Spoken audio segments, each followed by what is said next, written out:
ആലപ്പുഴ രക്ഷാപ്രവർത്തന കേസിലെ DGP MR Ajith കുമാറിനെതിരായ നടപടി വൈകിട്ടില്ലെന്ന് മുഖ്യമന്ത്രി വി.ഡി. സതീശൻ. സർക്കാർ നടപടിക്രമങ്ങൾ അനുസരിച്ചാണ് നടപടി സ്വീകരിച്ചത്. അതുകൊണ്ടാണ് അജിത് കുമാർ അഡ്മിനിസ്ട്രേറ്റീവ് ട്രൈബ്യൂണലിൽ പോയിട്ട് സ്റ്റേ കിട്ടാതെയിരുന്നതെന്നും വി.ഡി. സതീശൻ പറഞ്ഞു.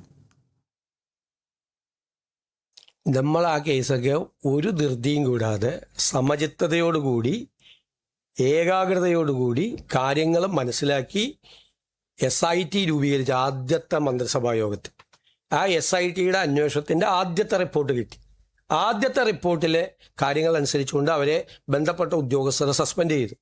പിന്നീട് രണ്ടാമത്തെ റിപ്പോർട്ട് കിട്ടി. ആ രണ്ടാമത്തെ റിപ്പോർട്ട് DGP പരിശോധിച്ച് ഈ അഡീഷണൽ DGPക്ക് അദ്ദേഹത്തെ കേൾക്കാനുള്ള അവസരം കൊടുത്ത്, മനസ്സിലായില്ലേ, നടപടിക്രമങ്ങൾ പൂർത്തിയാക്കി നടപടിയെടുത്തു. ആഭ്യന്തര മന്ത്രിയെ കണ്ടു, ഞാൻ കണ്ടു, ഫയൽ കണ്ട് നടപടിയെടുത്തു. അതുകൊണ്ടാണ് CATൽ സെൻട്രൽ അഡ്മിനിസ്ട്രേറ്റീവ് ട്രൈബ്യൂണലിൽ പോയിട്ടൊരു സ്റ്റേ പോലും കിട്ടാതിരുന്നത്. എന്തുകൊണ്ടാ? നടപടിക്രമങ്ങൾ പൂർത്തിയാക്കി ഭംഗിയായിട്ടാണ്, ചിട്ടയായിട്ടാണ് അത് ചെയ്തത്.